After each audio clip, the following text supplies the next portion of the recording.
በዓለ ጴንጤቆስጤ ማለት በዓለ 50 ወይም የ50ኛው ቀን በዓል ማለት ነው። ይሄ ቀን ለቤተክርስቲያናችን እጅግ በጣም የሚደንቅና ትልቅ ስፍራ ያለው መንፈስ ቅዱስ ለምን ወረደ? ለምን የሚል ጥያቄ እግዚአብሔር አይጠየቅም ይላሉ ሊቃውንቱ። ምክንያቱም የሚያውቀው እሱ ብቻ ስለሆነ ማለት ነው። ለክርስቶስ ኃይል ጽን እንዲሆነው አይደለም መንፈስ ቅዱስ የመጣው፣ አካሉ ነው፣ ህይወቱ ነው።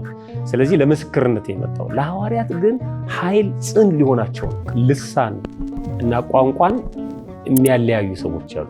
ልሳን ሌላ ቋንቋ ሌላ።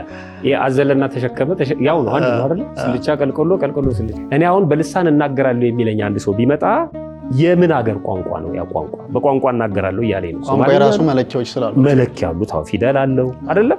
የሚናገር ህዝብ አለው። የሚናገር ህዝብ አለው። እግዚአብሔር ይስጥልኝ። እሱ ደግሞ የቋንቋዎች ኤክስፐርቶች ደግሞ ያብራሩ ብዙ ናቸው። እኛ በምናውቀው ግን ቋንቋ መግባቢያ ነው። ስለዚህ ልሳን ተገለጠልኝ ሲል አንድ ሰው መግባባት ችሏል ማለት ነው። አሁን የተበላው ቆም ነው። የቋንቋ ተገለጸልን በልሳን እናገራለን ምናምን እንደሱ ነው። የአረፋ መድፈቅ፣ መንፈራፈር፣ አገር ምድሩን ቀውጢ ማድረግ ይሄ ክርስትና አይደለም። መንፈስ ቅዱስ ሲጀምር እንደሱ ያደርግ። የሆነ የፕሮቴስታንት አዳራሽን መንፈስ ቅዱስ ከሞላ፣ በኤልሳቤጥም መንፈስ ቅዱስ ከሞላ፣ አሁን መንፈስ ቅዱስ በትክክል እኛ የምንለው መንፈስ ቅዱስ ከሆነ ውጤቱ ነው ኮንሲኩዌንሱ ምንድነው? የኤልሳቤጥ መንፈስ ቅዱስ የጌታዬ እናቱ ያስብላል።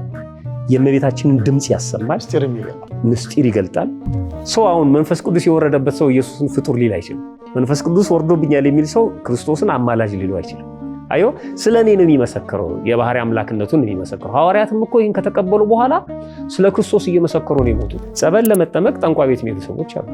የትኛውን ጸበል ልጠመቅ ብለው ጠንቋይ የሚጠይቁ ማለት ነው። መንፈስን አለመለየት ነው። እነዚህን ሁለት መንፈሶች መቀላቀል አይቻልም። መንፈስ ቅዱስ ሌላ ነው፣ እርኩስ መንፈስ ደግሞ ሌላ ነው።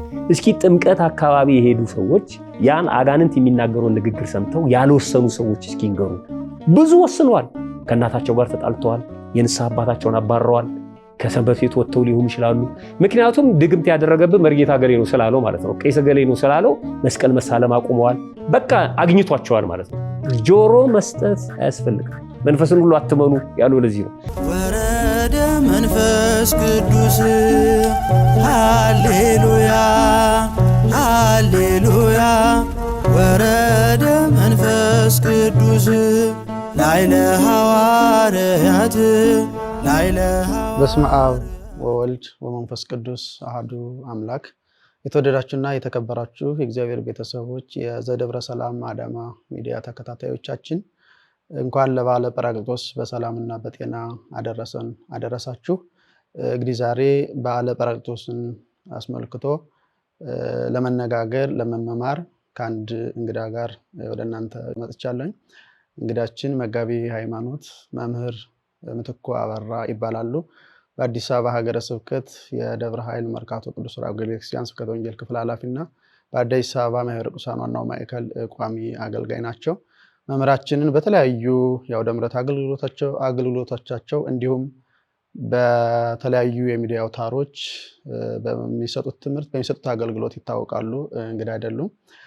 ስለዚህ ከእሳቸው ጋር አብረን እንቆያለን። መምህር እንዴት አሉ? እንኳን በሰላም ወደ ሚዲያችን መጡ። እግዚአብሔር ይመስገን። እንኳን በሰላም ቆያችሁ። እሺ፣ እናመሰግናለን። የተወደዳችሁ የእግዚአብሔር ቤተሰቦች በተለይ ይህን ፕሮግራም የምትከታተሉ በሀገር ውስጥም በሀገር ውጭም ያላችሁ ኦርቶዶክሳውያንና ኦርቶዶክሳውያት ሁላችሁ አብራችሁ እንድትቆዩ እንድትከታተሉ በእግዚአብሔር ስም እንጋብዛችኋለን። መጋቢ ሃይማኖት እንግዲህ በዓለ ጰራቅሊጦስ በቤተክርስቲያናችን ሰፊ ትምህርት የሚሰጥበት ሰፊ ይዘት ያለው ትልቅ በዓል ነው። ከጌታችን ከመድኃኒታችን ከኢየሱስ ክርስቶስ 9 አበይት በዓላት መካከል አንዱ ነውና ነገር ግን በዚያ ልክ ሳይሆን አጠር አድርገን ይህን ጊዜ ይህን ሰዓት በሚመጥን መልኩ የምናቀርብ መሆኑን ከወዲሁ ምዕመናንና ምዕመናት እንዲረዱ እንፈልጋለን። እንግዲህ ይህ በዓል በዓለ 50 እንደዚሁም በዓለ ጴንጤቆስጤ በዓለ ጰራቅሊጦስን በመባል ይጠራል። ጰራቅሊጦስ ማለት ምን ማለት ነው? ከዚያው ጋር አያይዘው ማን ነው ጰራቅሊጦስ በራሱ ማን ነው የሚለውን እንመልከት። ጥሩ ጥያቄ ነው። ሁሉም ነገር መጀመር ያለበት ከቃላዊ ፍቺ ነው ብዬ አምናለሁ። እንደውም በዚህ አጋጣሚ ጥሩ ማስታወሻ ይሆነናል። በተለይ ለመምህራን በማኅበረ ቅዱሳን አንድ ስልጠና ስንሰጥ ከጠረፋማ አካባቢ መጡ ተማሪዎች ናቸውና መምህሩ ስለ ቅዱሳን ነበር የሚያስተምረውና የነሱ ክፍለ ጊዜ ነገረ ቅዱሳን ብሎ በትልቅ ብላክቦርድ ላይ ጻፈ፣ አሰመረ። ከዛ ስለ ቅዱሳን አስተምሮ ጨረሰ እና ጥያቄ ያላችሁ ሲባል አንዱ እጁን አወጣና የቅዱሳን ታሪክ በደንብ ገብቶናል አለ። በእነሱ ቋንቋ አማርኛ ትንሽ አጠር ይላቸዋልና እቺ ግን ነገር የምትለዋ ነገር አልገባችንም፣ ዘሎታል መምህሯ። ነገረ ቅዱሳን ሲል ምን ማለት ነው? ከቃላዊ ፍቺ መጀመር በጣም ወሳኝ ነውና ስለዚህ ጳራቅሊጦስ የሚለው ቃል መነሻ የሚያደርገው የጽሩን ነው፣ ያው የግሪኩን ቃል ነው። ፓራክሊቶስ የሚል መነሻ አለው። መንፈስ ቅዱስ ማለት ነው ባጭሩ ማለት ነውና በነገራችን ላይ ከግሪክ ከዕብራይስጥ በቀጥታ የወሰድናቸው ቃላቶች አሉ። አሁን ለምሳሌ አንዱ ይሄ ጳራቅሊጦስ ነው። ጴጥሮስ የሚለውንም እንዳለ ከግሪኩ ወስደናል። ጴንጤቆስጤ የሚለውንም እንደዚሁ ወስደናል።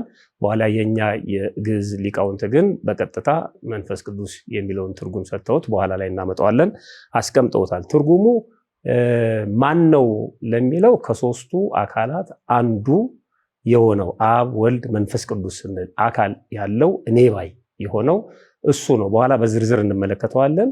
ጳራክሊቶስ የሚለው ግሪክ ቃል ትርጉሙ አቻ ትርጉሙ ማለት ነው ናዛዚ በግዕዙ ማለት ነው፣ የሚናዝዝ የሚያጽናና፣ መንጽኢ ይሉታል የሚያነጻ፣ መጽንኢ ይሉታል የሚያጸና ማለት ነው። ይህንን በቀጥታ ጌታችን መድኃኒታችን ኢየሱስ ክርስቶስ በመዋዕለ ሥጋዌው ሲያስተምር ጠቅሶታል። በዮሐንስ ወንጌል ምዕራፍ 15 ቁጥር 26 ላይ ዳሩ ግን እኔ ከአብ ዘንድ የምልክላችሁ አጽናኝ እርሱም ከአብ የሚወጣ የእውነት መንፈስ በመጣ ጊዜ እሱ ስለኔ ይመሰክራል። እንደውም አቡነ ጎርጎርዮስ በረከታቸው ይድረሰንና የቤተክርስቲያን ታሪክ የኢትዮጵያ ቤተክርስቲያን ታሪክ የሚለው መጽሐፋቸው ላይ ደጋፊ ብለው ይተረጉሙታል። ስለዚህ አጽናኝ የሚለውን ማለት ነው በቀጥታ መንፈስ ቅዱስን በእንዲህ አይነት መልኩ ያስቀምጠዋል። ቅድም እንዳልኩት ነው። በእኛም በጸሎት ሃይማኖታችንም እንግዲህ የሃይማኖት ጸሎት ብለን የምንጸልየው ጸሎት ላይ ወነአምን በመንፈስ ቅዱስ ብለን በሚገርም መልኩ ገልጸነዋል። በመንፈስ ቅዱስም እናምናለን ለምእመናኑ ግልጽ ለማድረግ ሁልጊዜ የሚጸልዩት ጸሎት ነው። እርሱም ካልን በኋላ ጌታ ሕይወትን የሚሰጥ ከአብ የሰረጸ ብለን ነው የምናስቀምጠውና ጳራቅሊጦስ እሱ ነው። እንሰግድለትና እናመሰግነውም ዘንድ ይላል። በነቢያት አድሮ የተናገረው እሱ ነው። ያኔም በነቢያት አድሮ ሲናገር የነበረው እሱ ነው። ከአብ እና ከወልድ ጋር እኩል የምንሰግድለት ብለን የምንገልጸው እሱ ነውና ጳራቅሊጦስ በቀጥታ መንፈስ ቅዱስ ከሶስቱ አካላት አንዱን ማለት ነው። ባስልዮስ ዘቂሳርያም ሲናገር ቅድመ ዓለም የነበረ ዓለምን አሳልፎ የሚኖር መንፈስ ቅዱስ ንጹህ ክቡር ልዩ ነው ይለዋል። ስለዚህ ጳራቅሊጦስ በዓለ ጳራቅሊጦስ ስንል ልክ በዓለ እግዚአብሔር አብ በዓለ ወልድ እንደምንለው ነው ማለት ነው። ሌሎች ሰዎች በተለየ መልኩ እንዳያዩት በኋላ በዝርዝር እንመጣበታለን። ይሄ የእግዚአብሔር መንፈስ ከሚለው ጋር ማለት ነው። ስለዚህ አካላዊ እኔ ባይ ከሶስቱ አካላት አንዱ መንፈስ ቅዱስን ነው በቀጥታ ጳራቅሊጦስ የሚለው ማለት ነው። እናመሰግናለን። እንግዲህ መጋቢ እንደተናገሩት ጳራቅሊጦስ ቀጥታ የቃሉን ትርጉም እንደዚሁም ደግሞ ማን ነው የሚለውንም ጳራቅሊጦስ ሌላኛው የመንፈስ ቅዱስ ስም መሆኑንም ከቅዱሳት መጻሕፍት በማንሳት ነው ነገሩ። እውነት ነው። ጳራቅሊጦስ በእኛ ቤተክርስቲያን በግዕዙ አቻ ትርጉም የተሰጠው እሱ ነው። ናዛዚ ከሳቲ ምስጢርን የሚገልጥ መጽንዒ እንዳሉት የሚያጸና መንጽሔ የሚያነጻ ከኃጢአት የሚያነጻ መስተብስዕ ሐሴትን ደስታን የሚሰጥ ተብሎ በዚህ መልኩ ተተርጉሟል። እንግዲህ ቋንቋዊ ወይም ቃላዊ ትርጉም የምንለው ነው።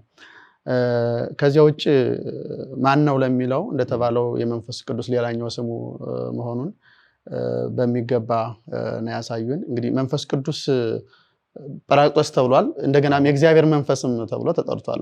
መጋቢ እንደሚያውቁት የእግዚአብሔር ልጅ እንደምንለው ወልድን የእግዚአብሔር ልጅ እንደምንለው መንፈስ ቅዱስንም የእግዚአብሔር መንፈስ በተለይ ቅዱስ ገብርኤል ወደ ድንግል ማርያም በመጣበት ሰዓት የተናገረው ትጸንሻለሽ ባላት ጊዜ ተወልጃለሽ ባላት ጊዜ እንዴት ሆኖ ማይቴ ረከብ ከመዝ ብስራተ እንዲህ አይነቱን የምስራች ከወዴት አገኘው? እንዴት ሴት ያለ ወንድ ዘር እንዴት ትጸንሳለች ብላ ለጠየቀችው ጥያቄ የተናገረው ነገር አለ። መንፈስ እግዚአብሔር ቅዱስ ይመጽእ ለይለይ የእግዚአብሔር መንፈስ እግዚአብሔር የተባለ መንፈስ ቅዱስ ነው። መንፈስ ቅዱስ ያርብሻል ነው የሚለው አማርኛ ትርጉም። ወይለሉን ይጼልለች ብሎ ነው የሚገልጠው። መንፈስ እግዚአብሔር ብሎ አብን እንደገና ኃይለሉል ወልድን መንፈስ እግዚአብሔር ቅዱስ ብሎ መንፈስ ቅዱስን ገልጦታልና የእግዚአብሔር መንፈስ ተብሏል። ሌላኛው ስሙ ደግሞ ጰራቅሊጦስ የሚለው ነው። እውነት ነው። እስቲ ይህን ካየን የተወደዱ መምህራችን እንደ ቀደም በመግቢያ እንደተናገርኩት ሰፊ ትምህርት ያለው ነውና በዓለ ጰራቅሊጦስ ለቤተክርስቲያን ምንድነው? በተለይ ምዕመናን ግዝፈቱን እንዲረዱት ጥልቀቱን እንዲረዱት እንግዲህ ቤተክርስቲያናችን በልዩ ድምቀት ነው የምታከብረውና ለቤተክርስቲያናችን በዓለ ጰራቅሊጦስ ምንድነው የሚለው አዎ ከዚህ ከመንፈስ ቅዱስ ጋር ወይም ከጰራቅሊጦስ ጋር ቀጥሎ የሚመጣው ጴንጤቆስጤ የሚለው ቃል በጣም የሚገርም ነው። አንዳንድ ሰዎች አግዝፈውት ልክ የአንድ የሃይማኖት ተቋም ስም ምናምን በዚህ ስም የሚጠሩ ሰዎች አድርገው ያመጡታልና በጣም የሚገርመው ቃሉ ከግሪክ የተወሰደ ነው። ጴንጤቆስጤ ማለት በዓለ 50 ወይም 50ኛ ቀን ማለት ነው በጥቅሉ ማለት ነው። አሁን በሚያውቁት በሚረዱት ነገር ለመናገር የአሜሪካኑ የትልቅ ማዘዣ አለ አይደል? ፔንታጎን አሁን የአምስት እንትኖች ስላሉት ነው 50ኛ ፔንት 5 ነው ብለው ያስቀምጣል በግሪኩ ማለት ነውና በዓለ 50 ነው 50ኛ ዕለት ማለት ነው። ቀደም ሲል በኦሪቱ አይሁድ ከግብጽ የወጡበትን ቀን በዓል የነፃነታቸውን በዓል ያከብሩና እስከ 50 ቀን ነው የሚያከብሩት። በጣም በሚገርም መልኩ ማለት ነው። ልክ 50ኛው ላይ የበዓሉ ፍጻሜ የሚሆነው ምንድነው በዓለ ሰዊት ብለው የሸት በዓል ብለው ያከብሩታል። የነሱ ከሚያዝያ እስከ ግንቦት ያለው ወቅት ይላሉ የኛ ሊቃውንት ልክ የኛ ከመስከረም እስከ ህዳር ያለው ነው የእሸት ወቅት ነው ማለት ነውና ያንን ወደ ቤተ መቅደስ ይዘው ይመጣሉ፣ ለካህኑ ይሰጣሉ፣ አምላካቸውን ያመሰግናሉ። የማጠቃለያ በዓል ነው ማለት ነውና ከመላው ዓለም አይሁድ በሙሉ ይሰበሰባሉ። በነገራችን ላይ በኋላ ላይ እንመጣበታለን። በበዓለ ጴንጤቆስጤ ወይም ጰራቅሊጦስ መንፈስ ቅዱስ በሐዋርያት ከወረደላቸው በኋላ በ72 ቋንቋ ሲናገሩ የነበረው ህዝብ ተገርሞ ነበር። ያ ህዝብ ከየት ነው የመጣው?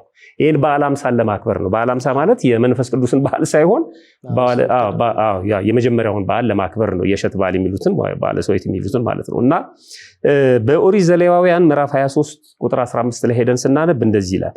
የወዘወዛችሁትን ነዶ ከምታመጡበት ቀን በኋላ ከሰንበት ማግስት ይልና ልክ ይሄ የነፃነት በዓላቸውን ካከበሩ በኋላ ማለት ነው። ከሰንበት ማግስት 7 ጊዜ 7 ቀን ቁጠሩ ይላል። 7 ሲባዛ 7 49 ነው የሚሆነው። ከዚያ ይሄን ከቆጠራችሁ በኋላ እስከ 7ኛው ሰንበት ማግስት በማግስቱ ደግሞ 50ኛው ማለት ነው ቀን 50 ቀን ቁጠሩ ይላል። 50 ቀን ከቆጠራችሁ በኋላ አዲሱንም የእህል ቁርባን ወደ እግዚአብሔር አቅርቡ ይላልና ፊት ካህናቱ ከህዝቡ መባን ወይም ደግሞ የእህል ቁርባንን የሚቀበሉበት ነው ማለት ነው። ኋላ ላይም ደግሞ መንፈስ ቅዱስን የተቀበሉበት ነው። ሐዋርያት የመቀበል በዓል መሆኑ እንዳለ ጠብቆታል ማለት ነው። ልክ ይሄ በዓለ ፋሲካውን የቂጣን በዓል ሽሮ የፋሲካን በዓል እንዳከበረው ክርስቶስ ይሄኛውን በዓል ደግሞ የኦሪቱን ሽሮ በዓለ ጰራቅሊጦስን እዛው ላይ እንዲያከብሩ ነው ያደረጋቸው። በጣም ክፉዎች ስለሆኑ እዛው ላይ ተተካክቶ ካላዩት ከባድ ስለሚሆን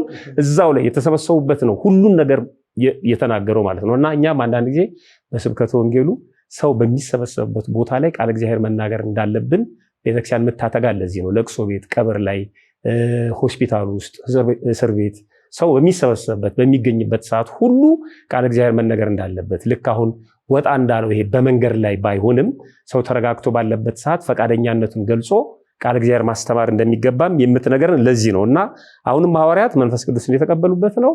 በዓለ ጴንጤቆስጤ ማለት በዓለ 50 ወይም የ50ኛው ቀን በዓል ማለት ነው።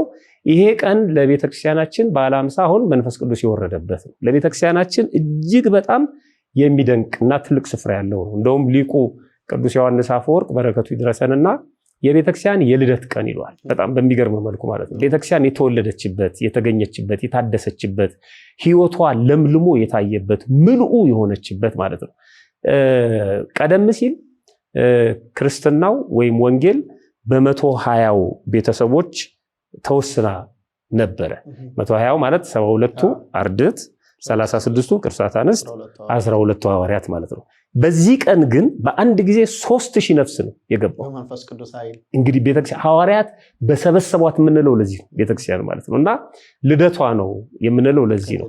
በጣም በሚገርም ቤተክርስቲያን የተመሰረተችበት የሰፋችበት ከዛ በኋላ ነው እንግዲህ በዘመነ እስጢፋኖስ ወደ 8000 ነፍሳት እንዲበዙ የተደረገው ማለት ነውና የተጨመሩበት ነው። የሉቃስ ወንጌል ምዕራፍ 24 ላይ ስናነብ የተነገረው ተስፋ የተፈጸመበት ነው ይሄ ቀን ማለት ነው። የተናገረው ክርስቶስ ለሐዋርያት የሰጠው ተስፋ የተፈጸመበት ነው። እነሆ አባቴ የሰጠውን ተስፋ እኔ ልክላችኋለሁ፣ እናንተ ግን ከላይ ኃይል እስክትለብሱ ድረስ በኢየሩሳሌም ቆዩ ብሏቸው ነበርና በኢየሩሳሌም ቆዩ ያላቸው የዕርገት ዕለት ነው።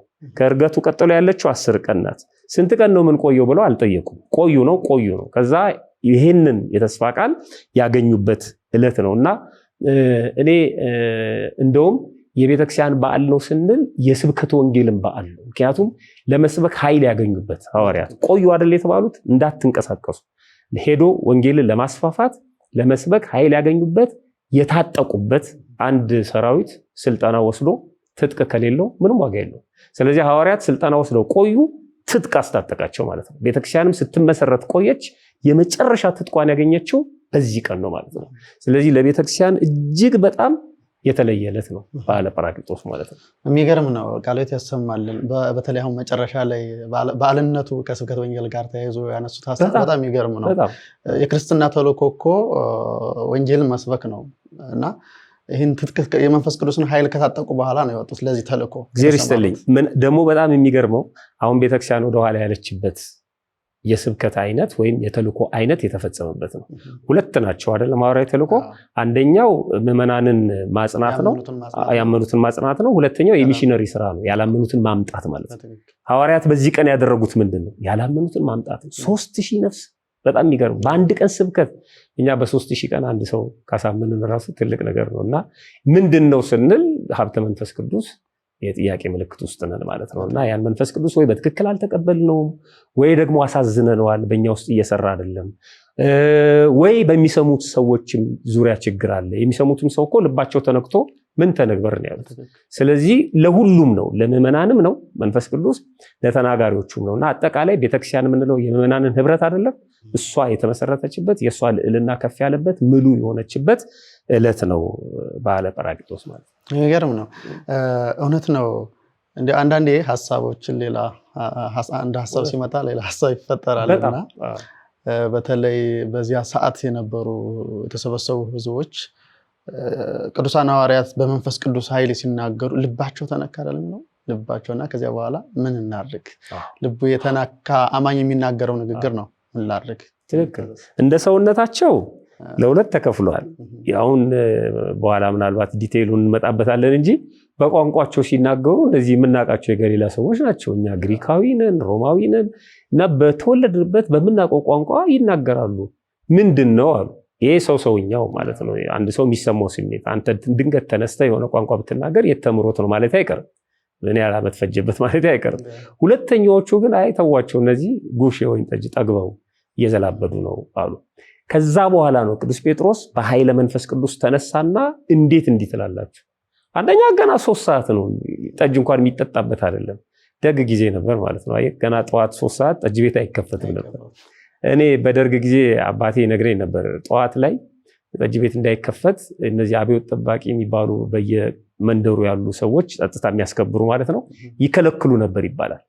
ማታ ነው የሚከፈተው ከ11 ሰዓት በኋላ እንጂ ጠዋት ላይ አይከፈትም። አሁን ከጠጅ ቤት የባሱ ኢንተርኔት ቤቶች አሉ፣ ራስ የሚያዞሩ ማለት ነው። ጠጅ ቤት ቢሆን ጠዋት ነው የሚከፈተው። እንደውም ጠዋት ያልተከፈተ ጠላ ቤት፣ ጠዋት ያልተከፈተ ጠጅ ቤት ምኑን ጠጅ ቤት ተባለ ነው የሚባለው። እና ቀድሞ ግን ነውር ነው። አይሁድ እስከ 6 ሰዓት ሲጽፉ ይውላሉ ይላል እና ታሪካቸው። ከዛ በኋላ ነው እህል ቀምሰው የወይን ጠጅ የሚጠጡት እና በሚያውቁት ባህል ገና 3 ሰዓት ነው የወይን ጠጅ እንኳን ጠጣችሁ እንዳትሉ። ስለዚህ ይሄ የእግዚአብሔር ስራ ነው ብሎ ከነገራቸው በኋላ ነው ልባቸው ተነካ። ከዚህ በኋላ የትም መሄድ አይችሉም፣ እውነቱን ነገራቸውና አውደ ምሕረቶቻችንም ላይ ያሉ ምዕመናን ይህንን ነው ቼክ ማድረግ ያለባቸው። የሚነገረው ቃል እግዚአብሔር እውነት እስከሆነ ድረስ ልባችን የማይነካበት ምክንያት ምንድን ነው? ልባችን ካልተነካ ችግር አለ ማለት ነው። መጠመቅ አለብን፣ መጸለይ አለብን፣ መለመን አለብን።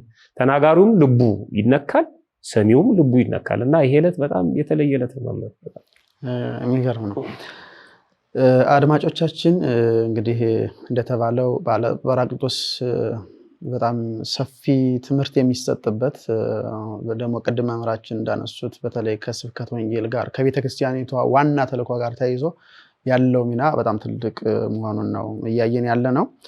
በደንብ ወደ ውስጥ ገባ ስንል ብዙ የምናነሳቸው ነገሮች አሉ። ይሄ መግቢያ ነው። ይህን ካልን ጳራቅሊጦስ ወይም በሌላኛው ስም መንፈስ ቅዱስ ለምን ወረደ?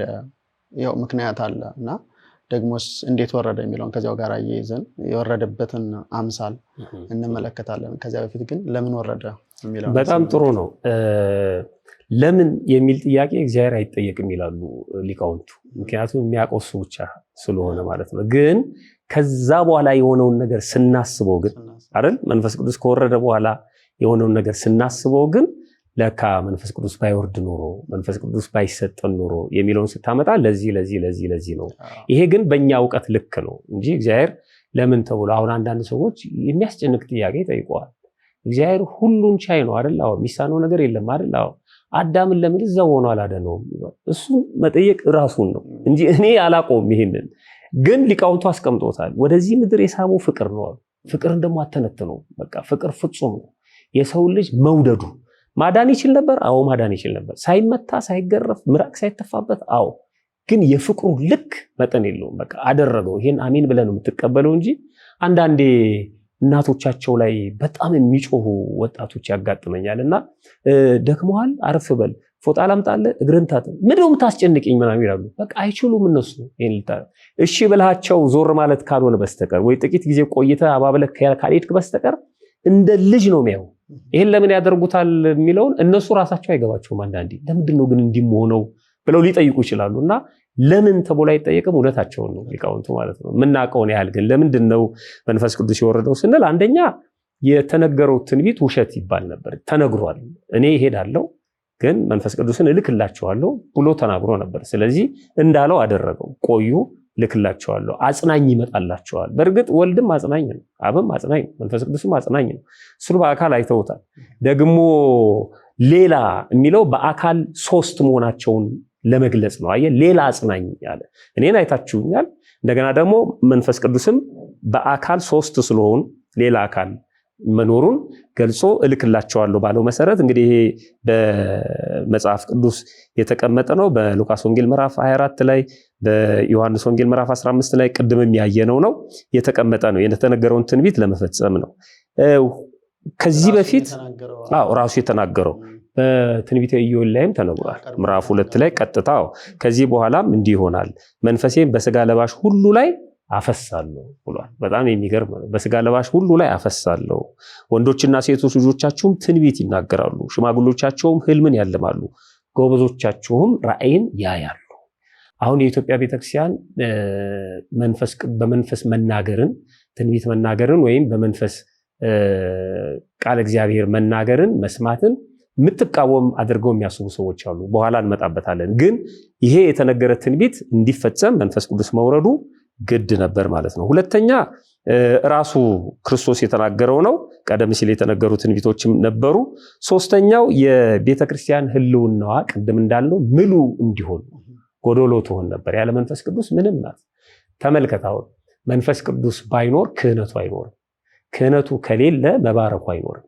መባረኩ ከሌለ ራሷ ቤተክርስቲያን አትኖርም። ምክንያቱም ቤተክርስቲያን ራሷ ትባረካለች። በሊቃነ ጳጳሳቱ በኤጲስቆጶሳቱ ትባረካለች።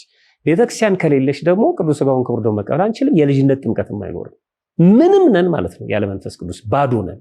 ስለዚህ ምሉ እንድትሆን ቤተክርስቲያን መንፈስ ቅዱስ መውረዱ ግድ ነበር ማለት ነው። ክህነት፣ ጥምቀት፣ ንስሐ፣ ቁርባን እነዚህ በሙሉ አሁን የምንናገረው እኛ ስንናገር የሚሰማን ስሜት አለ። የውስጥ ስሜት ያ የመንፈስ ቅዱስ ስራ ነው። ምዕመናን ይህን ሲያዳምጡ የሚሰማቸው ስሜት አለ። ደረቅ ይሆን ነበር ማለት ነው ንግግራችን። ልክ ይሄ ፖለቲካዊ ንግግር ወይ ደግሞ የሆነ የድለላ ንግግር ነበር የሚሆነው፣ ደረቅ ነበር የሚሆነው።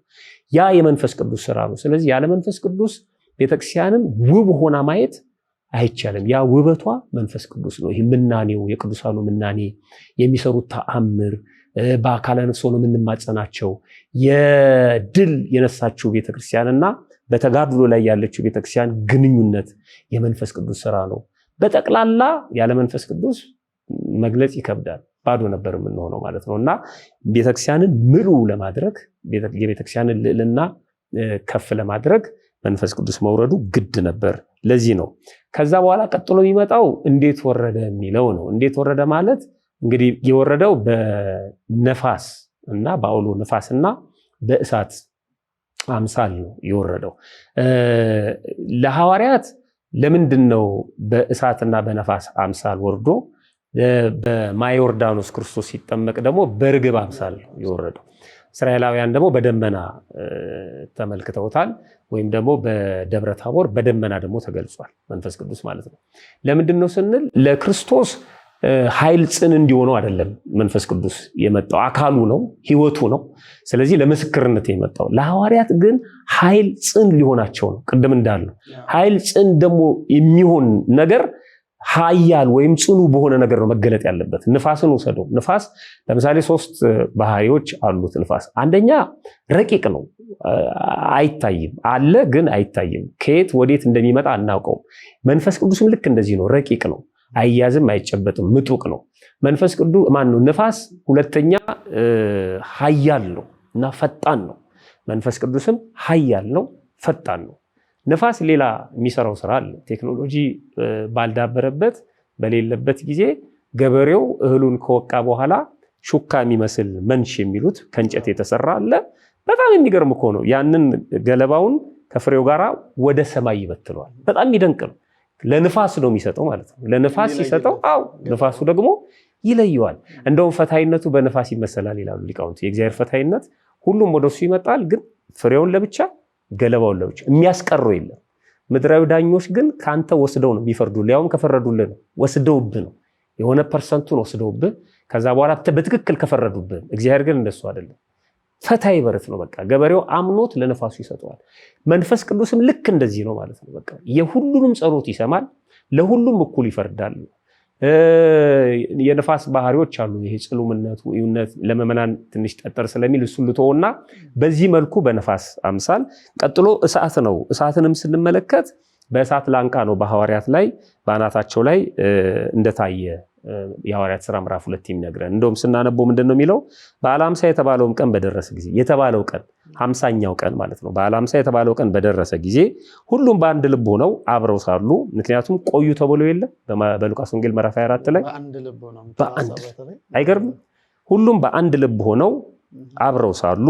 በነገራችን ላይ መንፈስ ቅዱስ አንድ ልብ ስንሆን ነው የሚገኘው በመካከላችን። አሁን ቅዱስ ሲኖዶስን መንፈስ ቅዱስ ነው የሚመራው ስንል አንድ መሆንን ይጠይቃል። አንድ ካልሆንን እግዚአብሔር አስገድዶ የሚገዛ አምላክ አይደለም። ይሁዳም እኮ ወደ ገዛ ጎዳናው እንዲሄድ አድርጎታል። እና አንዳንዴ በሐውክ ውስጥ፣ በጸብ ውስጥ፣ በጭቅጭቅ ውስጥ መንፈስ ቅዱስ አይኖርም። እንኳን መንፈስ ቅዱስ እኛም ራሳችን ይረብሸናል። አንተ መኖር ትፈልጋለህ? በጭቅጭቅ ውስጥ በጣም ነው የሚከብደው እና ከባድ ነው። ስለዚህ በአንድ ልብ ወሳኝ ነው። እና ድንገት እንደሚነጥቅ አውሎ ነፋስ ከሰማይ ድምፅ መጣ፣ ተቀምጠው የነበሩበትን ቤት ሁሉ ሞላው። እንደ እሳትም የተከፋፈሉ ልሳኖች ታዩአቸው፣ በእያንዳንዳቸውም ላይ ተቀመጥባቸው። በሁሉም መንፈስ ቅዱስ ሞላባቸው፣ መንፈስም ይናገሩ ዘንድ እንደሰጣቸው በሌላ ልሳኖች ይናገሩ ጀመር ይላል። በተከፋፈለ የእሳት ላንቃ ማለት ነው። ይህንን እሳት የሐዋርያት ሥራ ምዕራፍ 2 ትርጓሜውን እንዲያነቡት፣ የማቴዎስ ወንጌል ምዕራፍ 3ን ትርጓሜውን እንዲያነቡት ለምዕመናን በዚህ አጋጣሚ ጋብዛለሁ። ብዙ ምሳሌዎች አሏቸው፣ ግን የሚያነሷቸው 6ቱን ብቻ ልጥቀስ። ለምሳሌ እሳት ይላሉ የምግብን ጣዕም ወይም መዓዛን ያመጣል። እሳት የነካው ነገር ይጣፍጣል ይባላል አይደል? መንፈስ ቅዱስም በእሳት የተመሰለው ጣዕመ ጸጋን፣ ጣዕመ መዓዛን ወይም የጸጋን መዓዛ የመዓዛ ጸጋን ያመጣል ብለው ያስቀምጡታል። ሁለተኛው እሳትን በመጠኑ ቢሞቁት ልምላሜ ስጋን ይሰጣል፣ ህይወት ይሆናል ማለት ነው። ከተጠጉት ግን ከመጠን ካለፈ ከተጠጉት ያጠፋል። መንፈስ ቅዱስንም መጽሐፍት በሚያዙት መሰረት በሊቃውንቱ አስተምሮ መሰረት እንመርምር ቢሉት ይመረመራል ይላሉ።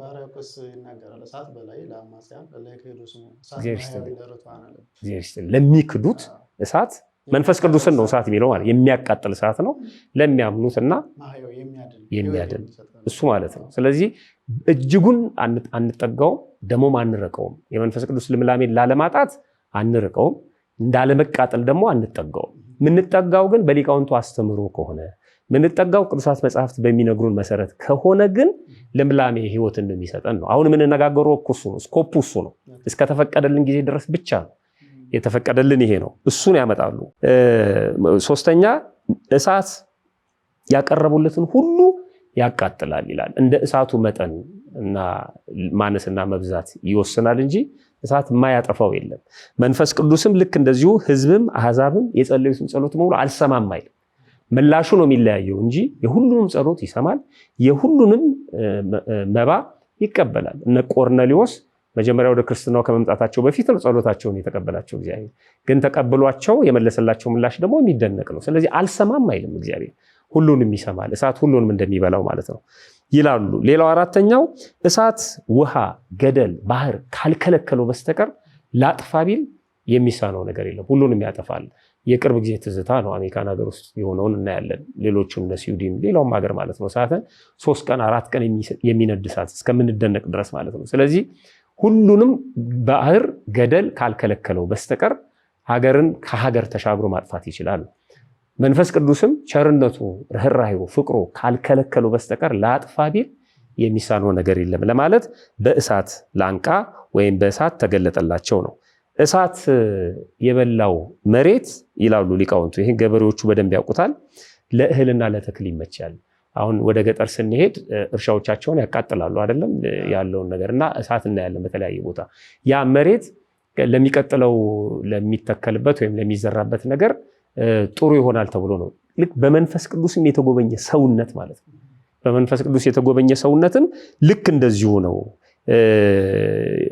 ለገድል ሰውነትን በገድል ለመጽመድ፣ ለጾም፣ ለጸሎት፣ ለተጋድሎ፣ ለአገልግሎት የተመቸ ነው። ቶሎ ስብር ይላል ማለት ነው። ስለዚህ በእሳት የተገለጠበት ወይም የተመሰለበት ምክንያት አንዱ ይሄ ነው። ስድስተኛውና የመጨረሻው ለዚህ መርሃ ግብራችን ብቻ ነው የመጨረሻ እንጂ በጣም ብዙ ምሳሌዎች ናቸው ያሉት። እሳት ምንድን ነው የሚለው? አዝህላቸውን ይላል በግዕዙ። አዝህላቸውን ከላያቸው የሚያነሳላቸው 6 ማዕድናት አሉ ይላል። እሳት ወርቅን ጨምሮ ማለት ነው። ከነምናምናቸው ስንከታቸው ንጹህ አድርጎ ያወጣቸዋል። ይህን በግዕዙ ዝገትን እና ቆሻሻን እድፍን ነፃ ያደርጋል። ወርቃውን ከጭቃ ውስጥ ነው የሚገኘው፣ ግን እሳቱ ስትከተው ያን ዝገቱን በሙሉ አራግፎ ወርቅነቱን ይዞ ይመጣል። ልክ እንደዚህ መንፈስ ቅዱስም ከግብራቸው ሳይሳተፍ ኃጢአተኞችን ለምሳሌ ማለት ነው ልክ አሁን ብለውታል ክርስቶስን ከመጸባን ጋራ ከኃጥአን ጋራ ይመገባል። ኃጢአታቸው የሚጋባበት መስሏቸው ማለት ነው። እንደሱ አይደለም። ልክ እሳቱ የብሩ ዝገት ወይም የወርቁ ዝገት ሳይነካው ወርቁን እንደሚያጸራው ሁሉ መንፈስ ቅዱስም ልክ እንደዚህ ነው። የኛ በደል ኃጢአት ሳይነካው በደለኛውን ኃጢአተኛውን ማንጻት ይችላል። መንጽኤ ያለውን ይተረጉመዋል ማለት ነውና በእሳት የተመሰለበት ምክንያት ይሄ ነው። በጣም የሚገርመው ትርጓሜውን የማቴዎስ ወንጌል ምዕራፍ 3ን ምዕመናን እንዲያነቡ ተጋብዛለሁ። ግን ንባቡ እንደዚህ ይላል። ምዕራፍ 3 ቁጥር 11 ላይ መጥምቀ መለኮት ቅዱስ ዮሐንስ ነው እሳትነቱን ገልጾ የተናገረው። እኔስ ለንስሐ በውሃ አጠምቃቸዋለሁ፣ ጫማውን እሸከም ዘንድ የማይገባኝ ከኔ በኋላ የሚመጣው ግን ከኔ ይልቃል ይበረታል ካለ በኋላ እሱ በመንፈስ ቅዱስ በእሳትም ያጠምቃቸዋል። በመንፈስ ቅዱስ እሳትነት ያጠምቃቸዋል። መንፈስ ቅዱስን እሳት ብሎ ነግሮናል ማለት። ስለዚህ በእሳት በትክክል ምሳሌው በትክክል እንዲገጥም ነው በእሳት ተመስሎ የወረደላቸው ማለት ነው። ቃልዎት ያሰማልን። እንግዲህ ሰፋ ያለ ሀሳብ ነው እዚህ የተነሳው። በተለይ ለምን ወረደ እና እንዴት የሚለው ወረደበትን አምሳል ሰፋ አድርገው የገለጹልን። ለምንም ወረደ የሚለው ላይ ያነሱት ሀሳብ አለ እኔም የገዛኝ። እውነት ነው በእግዚአብሔር አሰራር ላይ ለምን አይባልም፣ ግን ሁኔታዎች ላይ በመመስረት ከተደረገው ድርጊት ላይ በመመስረት ላይ የተጻፈውን በማንሳት ነው የወረደበት ምክንያት እያብራራን ያለ ነው። ከዚያ ጋር ተይዞ እንግዲህ የተነገረው ለቅዱሳን ሐዋርያት ኃይልን ለመስጠት አይደል? ከሐዋርያት 24 ላይ የተናገረው አንተም ሰንበሩ ሀገረ ኢየሩሳሌም እስከተለበሱ ኃይለ ማርያም፣ ከላይ ማለት ከሰማይ ኃይልን እስከተለበሱ ድረስ በኢየሩሳሌም ቆዩና ይሄ ኃይልን ለመስጠት የተላከ ራሱ ክርስቶስም የተናገረው መሆኑን እንረዳለን።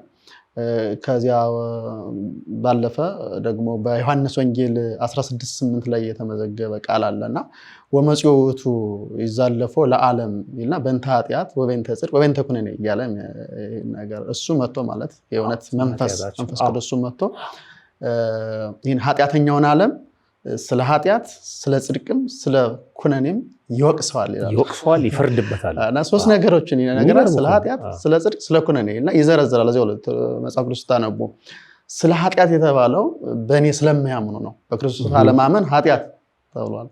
ስለ ጽድቅም እኔ ወደ አብ ስለሚሄድ ብሎ ያወራራል። ከዚያ ስለ ኩነኔ የሚለውን ደግሞ በዚህ ዓለም ገዥ ስለተፈረደበት በዲያብሎስ ስለተፈረደ እና የዮሐንስ ወንጌል ምዕራፍ 16 ቁጥር 8 ጀምሮ በጣም በሰፊው የመንፈስ ቅዱስ ረዳት ምክንያቱ የተገለጸበት ነው ለማለት ነው። በምንም የወረደበትን ምክንያት እንግዲህ ቤተክርስቲያናችን እንደ ብፁዕ አቡነ ጎርጎርዮስ አነጋገር ስንዱ እመቤት ይሏታል። ስንዱ እመቤት እና እውነትም ስንዱ ነች ለእያንዳንዱ። መጋቢ ሐዲስ ሲሸቱ ደግሞ እንከን የለሽ ይላል። በትክክል ድሮ ስም ነበር አለ ወይዘሮ እንከን የለሽ የሚባሉና ቤተክርስቲያናትም እንከን የለሽ ስንዱ እመቤት። ትክክል። ከትርጓሜ ስልቶቻችንም አንዱ እኮ ይሄ ነው። ትርጓሜ መንጋነትን አያበረታታም። ለምን እንዴት እያለ ይጠይቃል። ተጠመቀ ብሎ ሄድም ለምን ተጠመቀ እንዴት ተጠመቀ ሄት ተጠመቀ እያለ ይጠይቃልና ቤተክርስቲያናችን በዚህ መልኩ የተሞሸረች የተሰናዳች እውነትም ስንዱ እመቤት ነች። በድጋሚ ቃላት ያሰማልን። እናመሰግናለን። ሌላው መጋቢያነት የምናየው ለሐዋርያት ቋንቋዎች አሁንም ለምን ተገለጡላቸው ወደሚል ጥያቄ ነው። በጣም ጥሩ። እንዲያው ዓላማውን እንዲነግሩን ነው። እንግዲህ እንድትረዱ የምንፈልገው አድማጮቻችን ሐዋርያት ስንል እንግዲህ መደበኞችን እየጠቀስን እንጂ ለ120 ቤተሰቡ እንደየአቅማቸውን የተገለጠው ይህ ታሪክም ቅድም መጋቢ ሲናገሩ እንደሰማችሁ በሐዋርያት ሥራ ምዕራፍ 2 ላይ ሙሉ ታሪኩ አለ። ገብታችሁ እንድታነቡ ነው እና ዓላማው ምን ነበር? በጣም ጥሩ። ቅድም መምህር እንዳልከው ነው ነገርን ነገር ያመጣዋል። እንግዲህ የምንነጋገረውም ስለ መንፈስ ቅዱስ ስለሆነ እየገለጠልንም ሊሄድ ይችላል እምነት አለን እና እኔ ምዕመናን የሚያውቁት ጥምቀተ ባህር ላይ ጧፍ ይበራና ታስሮ ይቀመጣል አይደለም? ሊቃውንቱም የሚሉት አለ ያው በእሳት አምሳል የመውረዱን በዛ የባህሩን የመክበቡን ምሳሌ ለማስቀመጥ ማለት ነው። እና አሁን እሳት ያልነውን እንዴት አድርገው እንደሚያገናኙት ቤተክርስቲያን ስንዱ እመቤት ናት። ሁልጊዜም የምትሰራው የመጽሐፍ ቅዱስ ሚስጥር ጠብቃ ነው። እናንተ በኢየሩሳሌም ቆዩ የተባለውን ደግሞ ሲያመጡትና የጾመ ሐዋርያትን ሲያመጡት ደግሞ አሁን የሐዋርያት ጾም እንግዲህ ከባለ ጰራቅሊጦስን ባከበርን ማግስት አይደል የሚጀመረው? ጾሙ ራሱ ጾመ ሐዋርያት የሚባለው አይደለም? መንፈስ ቅዱስን ከመቀበላቸው በፊት ጥቡዓን ስለሆኑ ድንግጦች ስለሆኑ ሰውነታቸውም ስስ ስለሆነ መቀበል ስለማይችሉ እሱም እንደነገራቸው ከዛ በኋላ ነው መጾም የጀመሩት። አንድ ሰው ክህነት ከተቀበለ በኋላ ራሱን ይሰውራል በትንሹ እስከ 40 ቀን። በጣም የሚገርሙ ናቸው።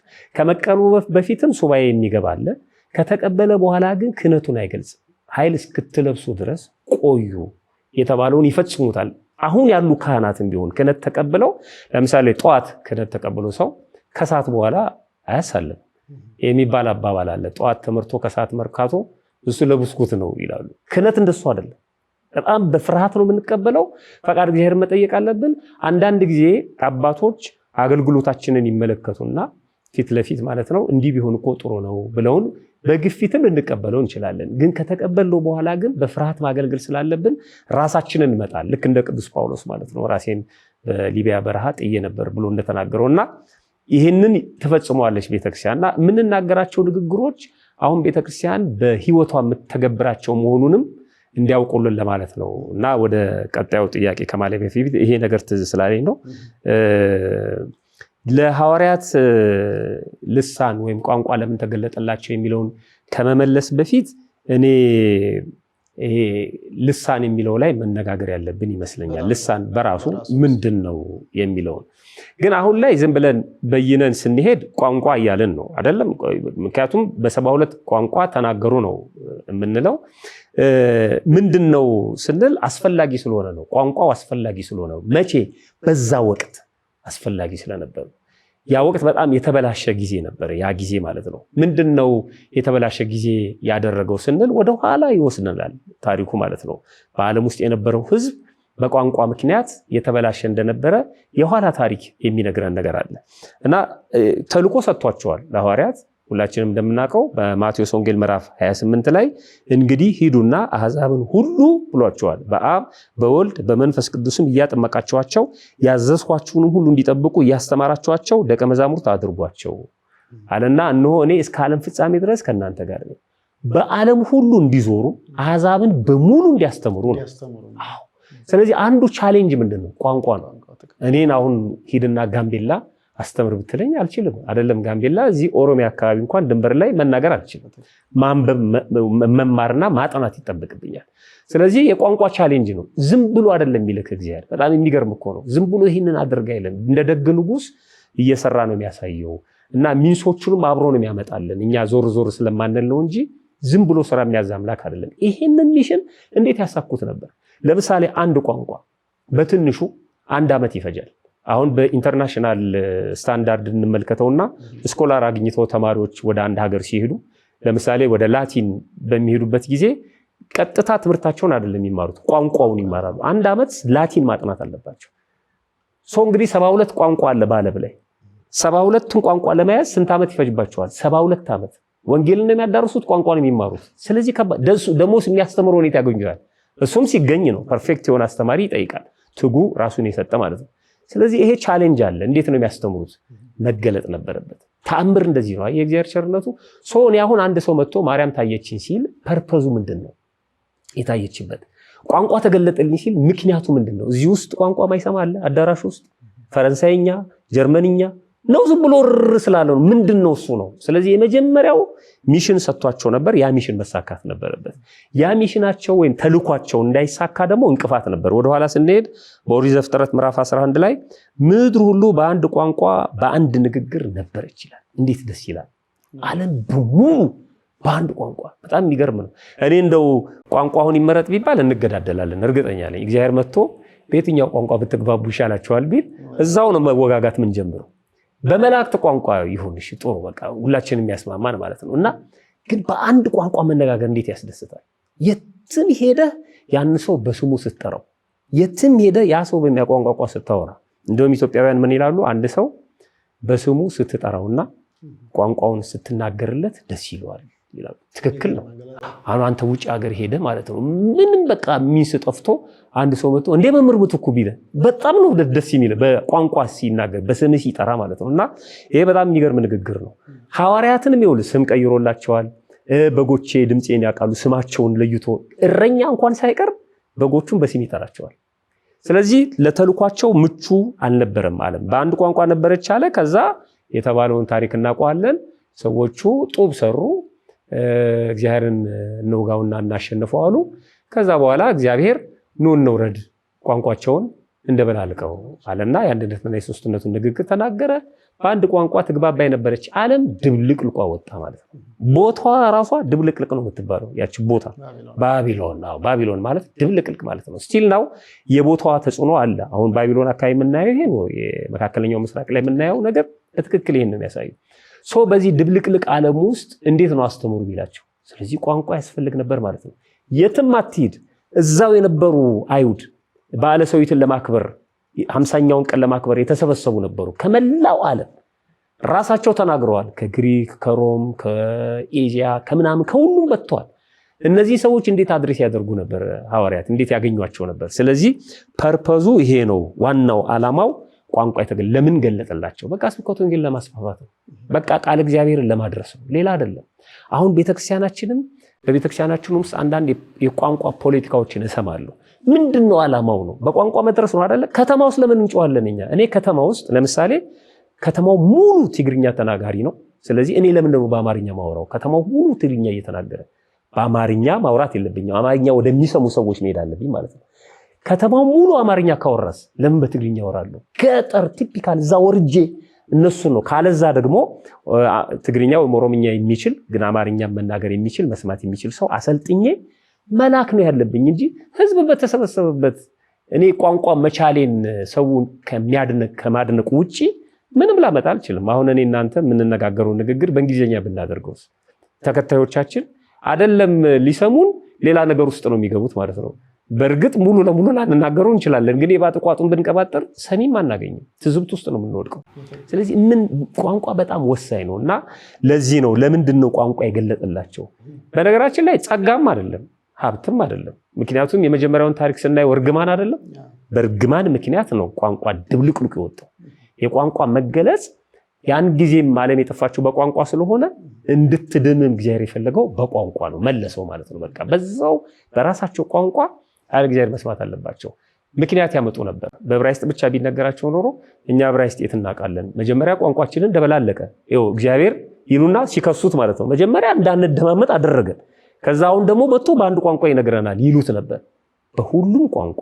ይሄ ደግሞ ለቤተክርስቲያናችን ይሄ ተልእኮ በሁሉም ቋንቋ ምዕመናንን መድረስ አለባት። ወደ ኬንያም ወደ ደቡብ አፍሪካም ኢትዮጵያ ውስጥም ገጠሩም በሚችለው ቋንቋ በምልክት አይሆንም አለ። አሁን በምልክት የሚግባቡ ወገኖቻችን አሉ። በምልክትም ቢሆን እየተረጎምን የእግዚአብሔርን ቃል ማድረስ አለብን። ለዚህ ነው ቋንቋ የተገለጠላቸው። የሚገርም ነው። ቃላት ያሰማልን። እውነት ነው። በአንድ ቋንቋ የወንጌል ተልእኮ ግቡን ሊመታ አይችልም። ኢትዮጵያዊ ሊቅ ቅዱስ ያሬድ ወረደ መንፈስ ቅዱስ ከመዘ እሳት ወረደ መንፈስ ቅዱስ ላይ ለሐዋርያት ከመዘ እሳት መንፈስ ቅዱስ በእሳት አምሳል በሐዋርያት ላይ ወረደ ይልና ወተናገሩ በነገረ ሁሉ ባወሩት በሀገሩ ቋንቋ ሁሉ ተናገሩ። በዚያ ጊዜ በነበረው ሙሉ ቋንቋ ማለት ነው። የቀረባቸው ቋንቋ ያለ በዚያ ዘመን እንግዲህ 72 የምንለው በዚያ ዘመን በነበረው ነው። ከዚያ በኋላ ደግሞ ቋንቋዎች እንደዚህ እንትን እያሉደዋል እና እንደተነገረው የቋንቋ መለያየት መነሻውን ስናይ የኃጢአት ውጤት ነው እናገኘው እንደተነገረው። ስለዚህ ቋንቋ በቤተክርስቲያናችን ምን ያህል ትልቅ ቦታ እንዳለው ማለት በቋንቋ ሁሉ ማስተማር፣ በቋንቋ ሁሉ ወንጌልን መስበክ። ስለ ቋንቋ ልናገር ብትል እቺ ቤተክርስቲያንሽ መናገር ያለባት መጀመሪያ የሚሰጣት ሚሽን ነው፣ ተልእኮ ነው። አትቀበሉም ብሎ መተቸት በጣም የሚያሳዝን በጣም እንግዲህ የመንፈስ ቅዱስ የወረደበት ምክንያቱም ስናይ ወይም ቋንቋን የገለጠበት ስናይ እሱ ነውና ከልብ እናመሰግናለን። ሌላው ከዚህ የተያዘ ነው። እርግጥ የምንመለከተው የተገለጠላቸው ልሳን ወይም ቋንቋ ምን ነበር? ይሄ ጥያቄ እንግዲህ በዘመናችን ልሳን ተገለጠልን፣ ቋንቋ ተገለጠልን እያሉ የሚቀባጥሩ አሉና ሁለቱን ለማነጻጸር እንዲመቸን ነው። በሐዋርያት ሥራ ምዕራፍ 2 ላይ የተገለጣላ ቅዱሳን ሐዋርያት የተገለጠላቸው ቋንቋ ሰሚዎች አሉት ነው፣ ተናጋሪዎች አሉ። በእያንዳንዳችን በገንዛ ቋንቋችን እየተናገሩን ነው ብለው ተገረሙ ነው የሚለው። የተሰበሰበ በዓል ለማክበር የተሰበሰበው ሕዝብ እና ምን ነበር የሚለውን በዚህ ዘመን ካሉት በጣም ሐሰተኞች ሰዎችን ከሚያደናግሩት እንዲሁ የማይጨበጥ ነገር ሰሚ የሌለው ደስ ይለን ነበር እኮ። አንድ ቋንቋ ለምሳሌ አንድ አማርኛ ብቻ የሚናገር ሰው ኦሮምኛ ቢገለጥለት ወይም ሌላ ሶማሌኛ ሊሆን ይችላል ትግርኛ ሊሆን ይችላል ቢገለጥለት ደስ ይለን ነበር። ግን ምንም የማይጨበጥ ጩኸት አለና ከዚያ ጋር በጣም ጥሩ ነው። አሁን ልሳን እና ቋንቋን የሚያለያዩ ሰዎች አሉ። ልሳን ሌላ፣ ቋንቋ ሌላ። አዘለና ተሸከመ ያው ነው፣ አንድ ነው አይደል? ስልቻ ቀልቀሎ፣ ቀልቀሎ ስልቻ። በሌላ ቦታ ስልቻ ይባላል፣ በሌላ ቦታ ቀልቀሎ ይባላል። ሁለቱም ግን ያው ነው፣ ከፍየል ወይ ከበግ ቆዳ ይወጣል። ልሳንና ቋንቋ ልዩነት የላቸውም። አሁን አንዳንዶቹ ልሳን ብለው ከቋንቋ ውጪ ያደርጉታል።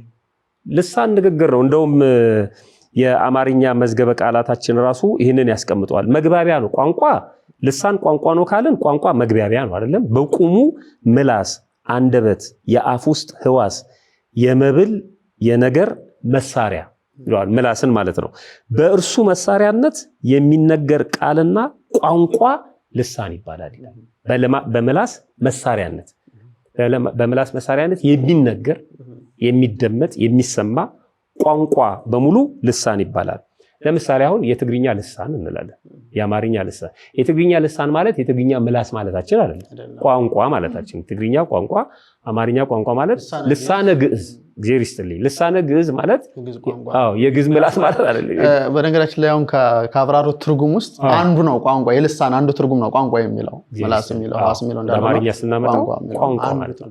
ልሳን ግን ልዩ ልዩ ነው። ቋንቋ ልዩ ልዩ ነው እንደምንለው ማለት ነው። አሁን እኛ የምናወራው አማርኛ ነው። ሌሎች ሰዎች ደግሞ በተወለዱበት ቋንቋ ያወራሉ። እሱ ልሳን ነው ማለት ነው። ቋንቋ የምንለው እሱ ነው። ስለዚህ ሰዎች እንዳይሸወዱ ነው። ሌሎች ቦታ ላይ ልሳን አለ፣ እኛ ቦታ ላይ ደግሞ ቋንቋ እንዳይሉ ነው።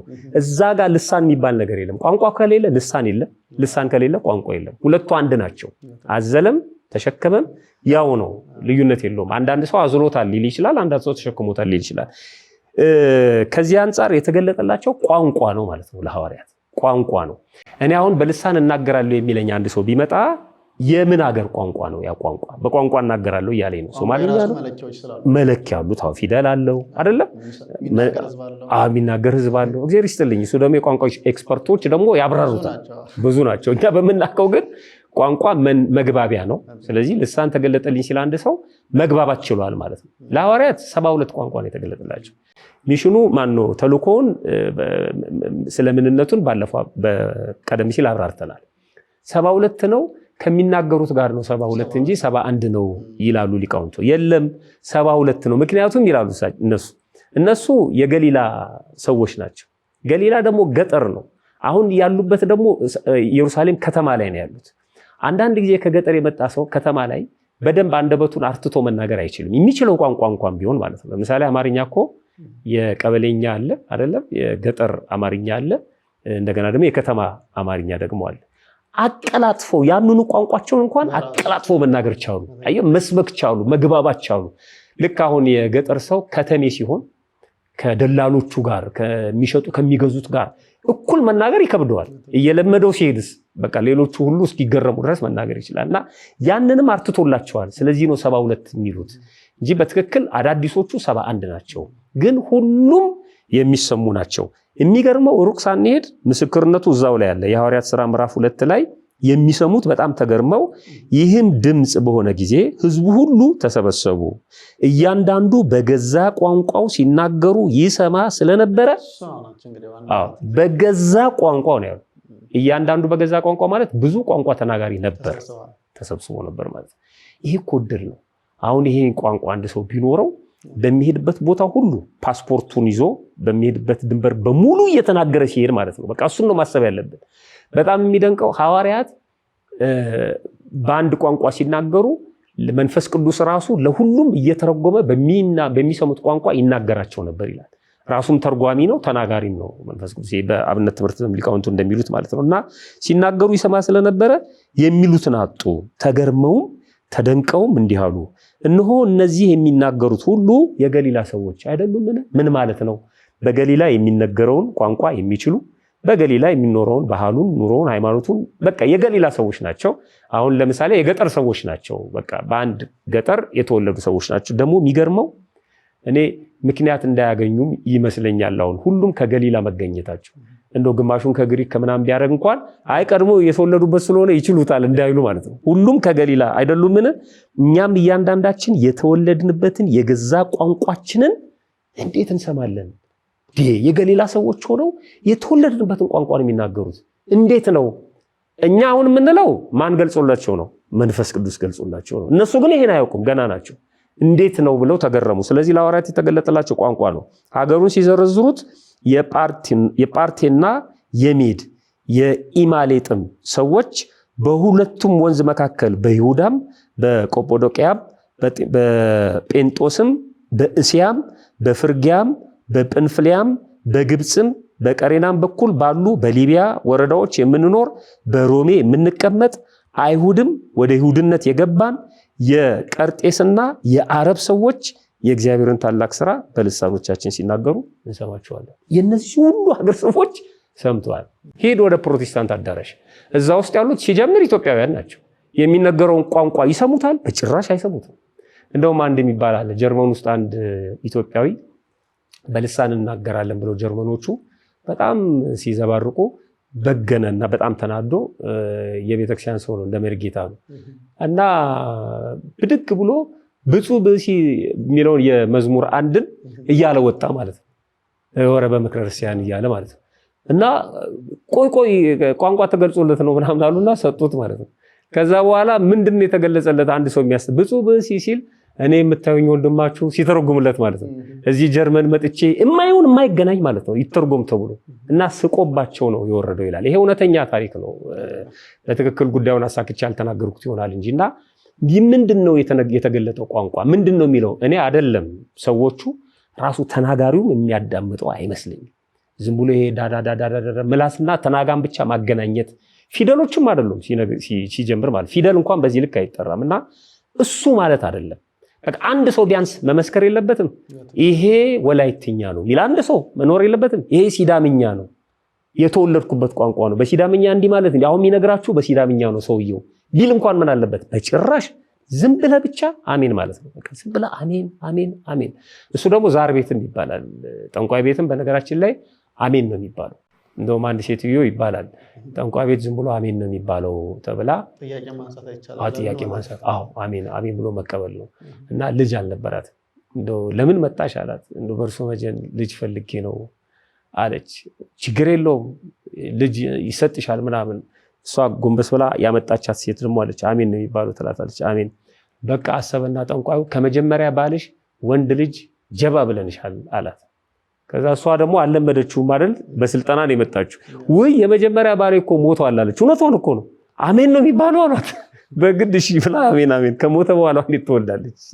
አሜን ብላ ወጣች። የብዙ ሰዎች ህይወት ይሄ ነው። ዝም ብሎ አሜን ብሎ መውጣት በሬ ወለደ ታሪክ ማለት ነው። እና ለሐዋርያት የተገለጠላቸው በዘመናችን ያሉ ሰዎች ከዚህ አንፃር እኔ እነዚህ የአራዳ ልጆች የሚሉት አለ ቃሉን ይቅርታ ጠይቄ ልጠቀመውና የተበላ ዕቁብ የሚሉት ነገር አለ። የሆነ ነገር ሲነቃበት ሲታወቶ የተበላ ዕቁብ ነው ዋጋ የለውም። እና አሁን የተበላ ዕቁብ ነው። የቋንቋ ተገለጸልን በልሳን እናገራለን ምናምን እንደሱ ነው። የአረፋ መድፈቅ መንፈራፈር አገር ምድሩን ቀውጢ ማድረግ ይሄ ክርስትና አይደለም። መንፈስ ቅዱስ ሲጀምር እንደሱ አያደርግም በነገራችን ላይ ማለት ነው። መንፈስ ቅዱስ ሰዎችን ያረጋጋል እንጂ ያጽናናል እንጂ ወደ ሐውክ ወደ ብጥብጥ አይወስድም። ቦንኬ የሚባል አንድ ሰባኪ ታስታውሳለህ? ምናልባት አዲስ አበባን በጣም የሚያጨናንቅ የነበረ ሐዋሳ ላይ ምናምን እና እሱ የተቀዳውን አርባ ምንጭ ላይ ነው የተቀዳውን ስብከት አምጥተውልኝ ተርጓሚ አለ ናው ሲል አሁን ይላል። ካፍካፉን የሚተረጉሙ ማለት ነው። እና መንፈስ ቅዱስ ሊወርድ ነው ይላል። ስለዚህ ዛፍ ላይ የሆናችሁ ሰዎች ትታዩኛላችሁ። እንደ ስታዲየም አይነት ነገር ነው። ሰው ቦታ ጠቦ ዛፍ ላይ ሁሉ መንፈስ ቅዱስ ሊወርድ ነው፣ መንፈስ ቅዱስ ሊወርድ ነው። ዛፍ ላይ ሆናችሁ ሰዎች ትታዩኛላችሁ፣ ዛፉን አጥብቃችሁ ያዙት አለ። እንግዲህ መንፈስ ቅዱስ ሊፈጠፍጥ ነው የሚመጣው ማለት ነው። ይሄ መንፈስ ቅዱስ አለ በጊዜ ዞር ማለት ነው ከዛ አካባቢ ማለት ነው። መንፈስ ቅዱስ ሐዋርያት መንፈስ ቅዱስ ሊወርድላችሁ ነውና ዛፉን አጥብቃችሁ ያዙ አልተባሉ፣ ቆዩ ነው የተባሉት ተረጋግተው ማለት ነው። እና ይሄ በጣም የሚያሳዝን ነው። ጠንቋዮችም አሉ እኛ ሀገር ዛር ይወርድልናል መንፈስ ያናግረናል የሚሉ በርኩሳት መናፍስት የሚመሩ ማርያም ታየችኝ የሚካኤል መንፈስ የአርሴማ መንፈስ የሚሉ ማለት ነው። ለዚህ ቅዱስ ዮሐንስ በረከቱ ይድረሰንና ወንጌላዊው በደንብ አድርጎ ነው የነገረን። በአንደኛ ዮሐንስ ምዕራፍ 4 ላይ ቁጥር 1 ላይ ወዳጆች ሆይ መንፈስን ሁሉ አትመኑ። ዘጋው። ሌላ መንፈስ አለ ማለት ነው። አየው መንፈስ ቅዱስ አለ፣ ሌላ መንፈስ ደግሞ አለ። መንፈስን ሁሉ አትመኑ፣ ነገር ግን መንፈሶች ከእግዚአብሔር ሆነው እንደሆነ መርምሩ፣ ብዙዎች ሐሰተኞች ነቢያት ወደ ዓለም መጥተዋል ይላል። በጣም ጥሩ ምሳሌ እኔ በጣም የምትገርመኝና የምትደንቀኝ በረከቷ በሁላችን ላይ አድሮ ይኖርና የመጥምቀ መለኮት እናት ኤልሳቤጥ ነች። በቃ ይተናግረዋለች ቃል በቃል መንፈስ ቅዱስ በላይዋ ላይ እንደመጣ እንደሞላባት ተናግረዋለች። በዚህ በሉቃስ ወንጌል ምዕራፍ 1 ቁጥር 39 ላይ ማርያም በዛ ወራት ተነስታ ወደ ተራራማው ሀገር ወደ ይሁዳ ከተማ ፈጥና መጣች። ወደ ዘካርያስ ቤት ገብታ ኤልሳቤጥን ተሳለመቻት፣ ሰላም አለቻት። ኤልሳቤጥም የማርያምን ሰላምታ በሰማች ጊዜ ጽንሱ በማህፀኗ ውስጥ ዘለለ፣ በኤልሳቤጥም መንፈስ ቅዱስ ሞላባት። በቃ ይሄ ነው አሁን እኛ አብነታችን ይሄ ነው። የሆነ የፕሮቴስታንት አዳራሽን መንፈስ ቅዱስ ከሞላ በኤልሳቤጥም መንፈስ ቅዱስ ከሞላ አሁን መንፈስ ቅዱስ በትክክል እኛ የምንለው መንፈስ ቅዱስ ከሆነ ውጤቱ ነው ኮንሲኩዌንሱ ምንድነው? እዛ ጋር አረፋ ያስደፍቃል ያንደፋድፋል። እዚህ ጋር ግን ምን አለች? መንፈስ ቅዱስ ከሞላባት በኋላ በታላቅ ድምጽ ጮኸች ይላል። በታላቅ ድምጽ መጮህ ማለት እሪ ማለት ሳይሆን አሰምታ በኮንፊደንስ በልበ ሙሉነት በመንሾካሾክ ሳይሆን በፍርሃት ሳይሆን በልበ ሙሉነት ጮሃ እንዲህ አለች፣ አንቺ ከሴቶች መካከል ተለይተሽ የተባረክሽ ነሽ፣ የማህፀንሽን ፍሬ የተባረከ ነው። ኤልሳቤጥ እመቤታችን ስትጸንስ ገብርኤል ሲያናግራት የለች፣ የምታውቀው ነገር የለም። በጣም የሚደንቅ ነው። በምን አወቀች? መንፈስ ቅዱስ ነው። ከሳቴ ነው ያለው፣ ከሳቴ ሚስጥር ነው ያለው ማለት ነው። መንፈስ ቅዱስ ገለጸ። የተናገረችው ንግግር የሚገርም ነው። አንደኛ እመቤታችንን አከበረቻት፣ ሁለተኛ ምስጢር ነገረችን፣ ሶስተኛ ጽንሱ በማህፀን ይዘሏል አለች። ሊቃውንቱ ዘሏል የሚለውን እንዳያጣምሙት ሰገደ ብለው ተርጉሞታል። እንዳያጣምሙት በደስታ የሚል ቃል አለ። አየህ ጽንሱ ዝም ብሎ ተወራጨ እንጂ አልሰገደ። በደስታ መዝለል ምን ማለት ነው? አማሃ ምስጋና ማቅረብ ነው። ስለዚህ መንፈስ ቅዱስ ይሄ ነው የኤልሳቤጥ መንፈስ ቅዱስ የጌታዬ እናቱ ያስብላል። የእመቤታችንን ድምፅ ያሰማል፣ ምስጢር ይገልጣል። ድምፅሽን ስሰማው ነው ያለችው እኮ መንፈስ ቅዱስ ሞላባት። አየህ፣ የእመቤታችንን ድምፅ መስማት ማለት ምን ማለት ነው? ተአምሯን መስማት ነው። ውዳሴዋን መልኳን መድገም ነው። ቅዳሴዋን መስማት ነው፣ መቀደስ ነው። ይሄ ነው ስሟ። የጸነነባቸው ሰዎች አሉ ከእመቤታችን ከቅድስት ድንግል ማርያም በአፋ ለመሆን የሚሞክሩ ማለት ነው። ይሄ ከመንፈስ ቅዱስ በአፋ መሆን ነው። መንፈስ ቅዱስ እንደዚህ ነው ያደርገው። ምስጢር ይገልጣል፣ ትሁት ያደርጋል። እኔ ደካማ ነኝ፣ እኔ ባሪያ ነኝ፣ እንዴት አንቺ ወደ እኔ ትመጫለሽ? እነሆ የሰላምታሽ ድምፅ በጆሮዬ በመጣ ጊዜ ጽንሱ በማኅፀኔ ይዘሏል። የጌታዬ እናቱ ወደ እኔ ትመጪ ዘንድ እኔ ምንድን ነኝ? ትሁት ነው የሚያደርገው። አየው፣ አያኩራራም፣ አያመጻድቅም ማለት ነው። ስለዚህ ትክክለኛው መንፈስ ቅዱስን ቼክ የምናደርገው በዚህ ነው እና ከመንፈስ ቅዱስ አሰራር አንጻር ሌሎቹን የማያቸው ከውጤቱ አንጻር ሌሎቹን እንደዚህ ነው የማያቸው። የሚገርም ነው። ጋቢ ቅድም በዚሁ ጥያቄ ላይ ብዙ ነገሮች ያነሷቸው አሉ። በተለይ ከዘመኖቹ ሐሳውያን ጋር በማነጻጸር እና የሰው ልጅ ከሌሎች ፍጥረታት ልዩ የሚያደርገው አይምሮ አለው የሚያስብበት እና አንዳንዴ ማሰብ ያስፈልጋል። እንዲሁ ዝም ብሎ ቅድም እንዳሉት አሜን እያሉ መቀበል አንዳንዴ ግራ ነው የሚያጋባው ለመናገር። ለምን እንዴት? የሰው ልጅ እኮ ክቡር ፍጡር ነው አይደል? በእግዚአብሔር አምሳል የተፈጠረ የሚያስብ ማሰቢያ አይምሮ ያለው ነውና እንዲሁ ዝም ማንንም የለፈለፈውን ሁሉ አሜን ብሎ መቀበል ይከብዳል። መለኪያዎች አሉ። ቅዱሳን ሐዋርያት ልሳን ወይም ቋንቋ ተገልጦላቸው ምንድን ነው የተናገሩት? የህዝቡ ምላሽ ምን ነበር የሚለው መለኪያ ነው። የሐዋርያት ሥራ ምዕራፍ ቅድም ያዩትና በጣም ነው እናመሰግነው። ቃላት ያሰማልን። እንግዲህ ወደ መጨረሻ አካባቢ የምናነሳው እንግዲህ መንፈስ ቅዱስን በተመለከተ የተነሱ አሁንም የሚነሱ አንዳንድ የተሳሳቱ ግንዛቤዎች አሉና እንግዲህ ቀደም ሲል የተነሱ አሉ የሚታወቁት ጉባኤ የተሰራላቸው ስህተቶች እና መቅዶኒዮስን ማንሳት ይቻላል። መንፈስ ቅዱስ ሕጹጽ ወይም ፍጡር ያሉ በዚህ በሁለተኛው ዓለም አቀፍ ጉባኤ በ381 የተወገዘ ስህተት የተወገዘ ክደት ነው። ይሄ መንፈስ ቅዱስን ከአብ እና ከወልድ ያሳነሰ የሚያሳንስ የሚያጎድል እና ከዚያ በኋላም እንደዚሁ አንዳንድ የተሳሳቱ ግንዛቤዎች አሉና እስቲ ጠቅለል አድርገው አንዳንድ ነገሮችን እዚህ ላይ እናንሳ። እነዚህ የተሳሳቱ ግንዛቤዎች አንተ እንዳልከው በዓለም አቀፍ ጉባኤያት የታዩ ናቸው። እነሱ እንደተጠበቁ ሆኖ እኔ አንዳንዴ የኛ ምዕመናንም ጋርም ያረዳር ችግር አለ። መንፈስ ቅዱስን በተመለከተ ማለት ነው። የመቀላቀል አካላዊውን ከእግዚአብሔር መንፈስ ዝሩ ከሆነው ከእግዚአብሔር መንፈስ ጋር ለምሳሌ አንድ ካህን እፍ ሲል መንፈስ ቅዱስ ነው አይደለም? ደግሞ አብ ወልድ መንፈስ ቅዱስ ስንልም አካላዊውን እየጠቀስን ነው እና እሱን የማምታታት ነገር አለ። ለምሳሌ ወልድ ቃል ነው አይደል? ወልድ ቃል ነው ስንል ከሶስቱ አካላት አንዱ ወልድ ቃል ነው እያልን ለስላሴ ማለት ነው። ወደኛ ስናመጣ ደግሞ የእግዚአብሔር ቃል ነው ስንል ደግሞ እኛ የምንሰማው ይሄ የምንናገረው የምናነበው የምንቀድሰው የምንዘምረው ነው የእግዚአብሔር ቃል ማለት ነው። እኛ ጋር መጽሐፍ ቅዱስ ላይ ያለው ቃል እግዚአብሔር የምንለው አሁን መጽሐፍ ቅዱስ ላይ ያለው ነው። ስለዚህ ቃል እግዚአብሔር ለወልድ ቃል እግዚአብሔር ለአብ ለወልድ ለመንፈስ ቅዱስ ለስላሴ ስንልና ቃል እግዚአብሔር ለኛ ስንል መልእክቱ ይለያል ማለት ነው። እሱ ነው ይሄ ኮንቴክስት የምንለው ማለት ነው። መንፈስ ቅዱስ የሚለው እንደ ኮንቴክስቱ ነው። በስመ አብ ወልድ መንፈስ ቅዱስ ስንልና መንፈስን አሳድርብኝ ስንል እኩል አይደለም። ስለዚህ ለኛ ደግሞ የእግዚአብሔር ቃል እንላለን። ቅድም እንዳልኩት የምንሰማው የምናነበው የምንሰብከው የምንዘምረው ነው። መንፈስንም ልክ እንደዚሁ ማየት አለብን ነው። በውሃው ላይ በህብስቱ ላይ ስልጣነ ክህነት ሲሰጥ ይሄ በነዛት አባቶቻችን የሚሰጡን ይሄ ቡራኬው ጸጋው ይሄ አንዱ የመንፈስ ቅዱስ ስራ ነው። ስጦታዎቹ ማለት ነው። ራሱ ደግሞ አካላዊው እኔ ባይ የሆነ ከሶስቱ አካላት አንዱ የሆነ መንፈስ ቅዱስ ደግሞ አለ። ሁለቱን ማምታታት ምን ለምነው ማለት ነው። ማረን ይቅር በለን ብለን ምን ለምነው እና የምንቀበለው። ሁለተኛው የግብር መቀላቀልም ማለት ይሄ በዓለም አቀፍ ጉባኤ የተወገዘ ነው። በተለይ የሮማውያኑ የካቶሊክ እምነት ተከታዮቹ መንፈስ ቅዱስን ሰራጺ ነው ይሉና ከሁለቱም ከአብም ከወልድም የሚሰርጽ ነው ይላሉ። ከየት እንዳመጡት የሚያውቁት እነሱ ናቸው። ግን መጽሐፍ ቅዱስ አያሰናብትም ይሄንን። ስለዚህ ይሄንን መቀላቀልም መለየት ያስፈልጋል። የዮሐንስ ወንጌል ምዕራፍ 15 ላይ ቁጥር 26 ላይ ዳሩ ግን እኔ ከአብ ዘንድ የምልክላችሁ ራሱ ክርስቶስ ነው የተናገረው። አጽናኝ ካለ በኋላ የጰራቅሊጦስ የምንለውን እርሱም ከአብ የሚወጣ የእውነት መንፈስ በመጣ ጊዜ እሱ ስለኔ ይመሰክራል ይላል። እዚህ ላይም ልብ አድርግ መንፈስ ቅዱስ ስለኔ ይመሰክራል ነው ያለው። ሰው አሁን መንፈስ ቅዱስ የወረደበት ሰው ኢየሱስን ፍጡር ሊል አይችልም። መንፈስ ቅዱስ ወርዶብኛል የሚል ሰው ክርስቶስን አማላጅ ሊሉ አይችልም።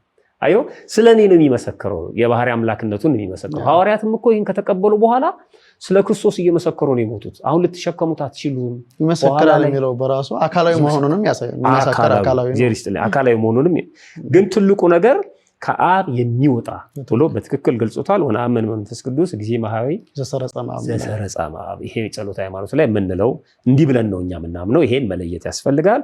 ሶስተኛው መንፈስን ሁሉ አለመለየት። በቃ መንፈስ ከተባለ ዝም ብሎ መቀበል ማለት ነው እና መንፈስ መናፍስ እርኩሳን መናፍስት አሉ። እርኩስ መንፈስ አለ፣ ቅዱስ መንፈስ ደግሞ አለ። ይሄንን መለየት ያስፈልጋል።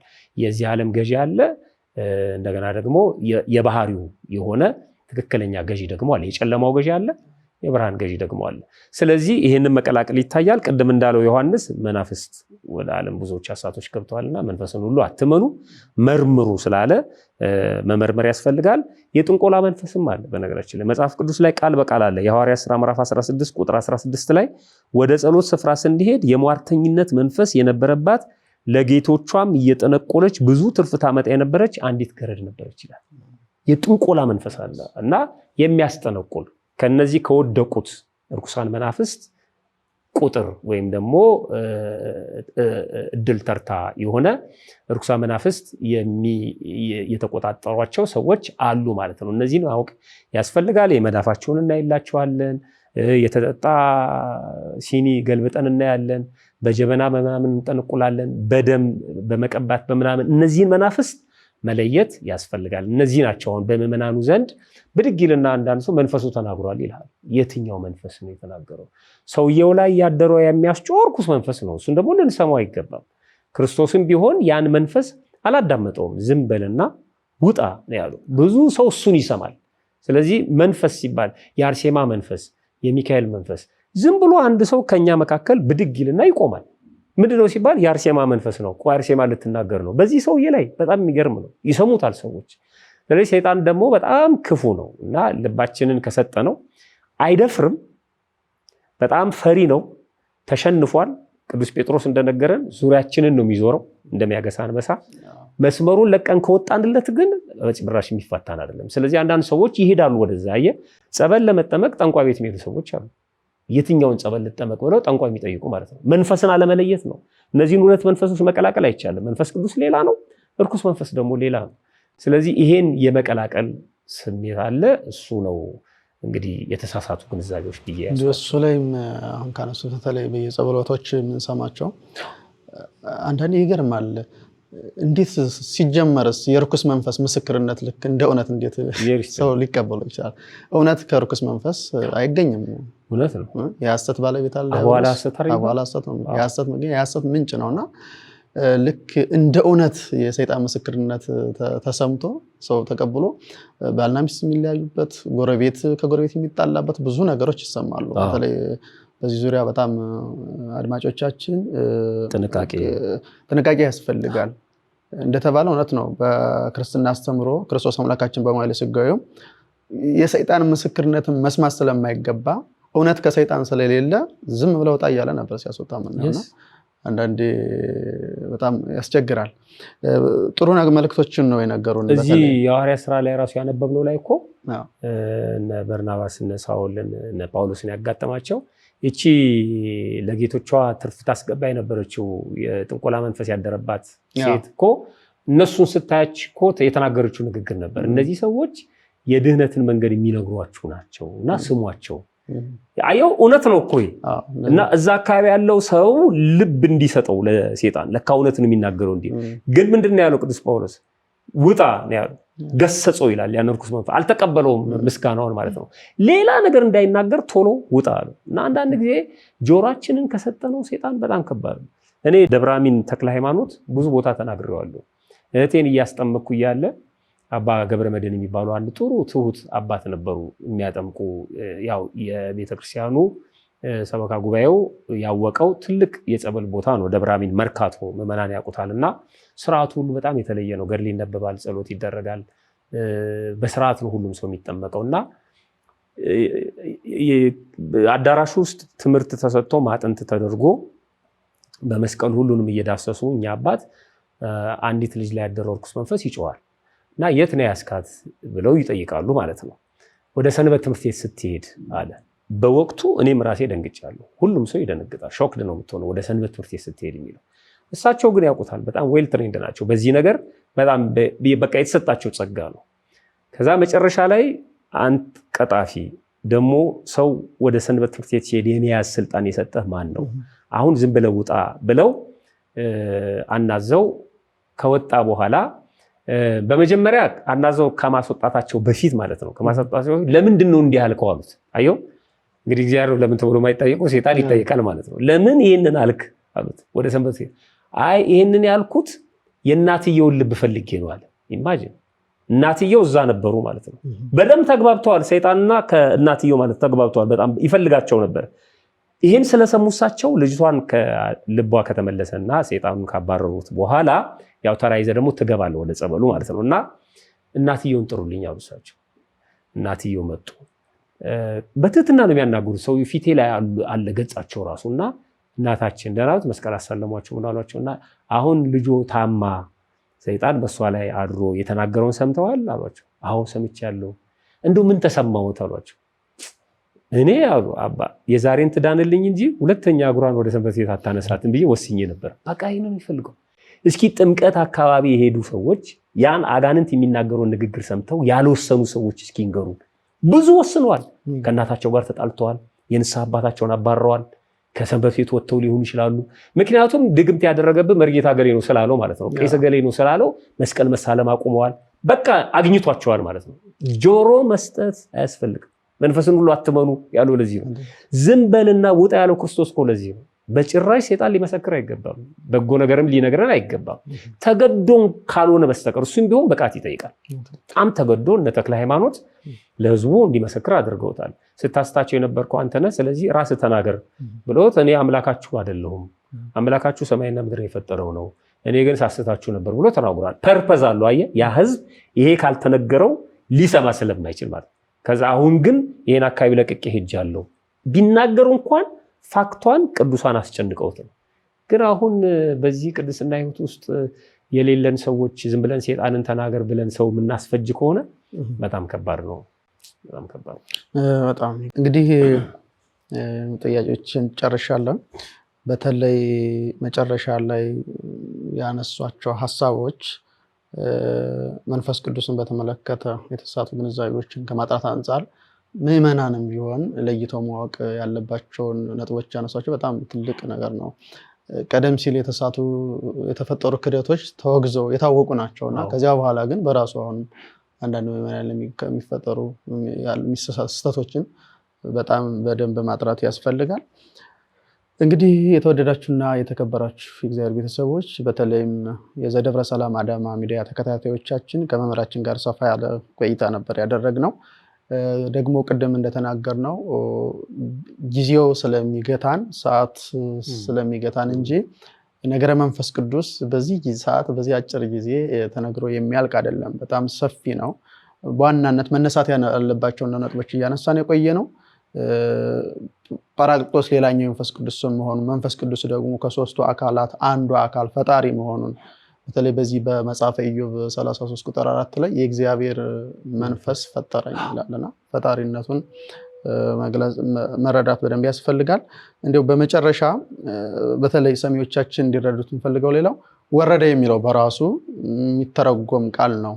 ወረደ መንፈስ ቅዱስ ወረደ ሲባል እንዲሁ ሰማይን ለቆ ወደ ምድር መጣ ወይም ቦታ ተወሰነበት ማለት እንዳልሆነ ምዕመናን እንዲረዱ ምስጢራዊ ትርጉም በደንብ ያው ከወልድ ጋር ልክ በእርገቱ እንዳየነው ነውና መንፈስ ቅዱስ ወረደ ስንል መንፈስ ቅዱስ ሀብቱን ጸጋውን ሰጠ ማለታችን ነው። ወይም ደግሞ መንፈስ ቅዱስ ሀብቱን ጸጋውን ምስጢሩን መግለጹን መስጠቱን መናገር ነው እንጂ መንፈስ ቅዱስ በሁሉ ያለና የሚኖር በቦታ የማይወሰን ፈጣሪ ነው።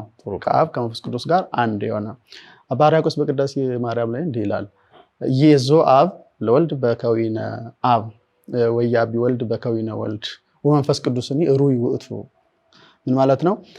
አብ አባት ነኝና ብሎ ወልድን ያዘውም ወልድም ልጅ ነኝና ብሎ እምቢ አይልም ወይም አይበልጥም ይላል።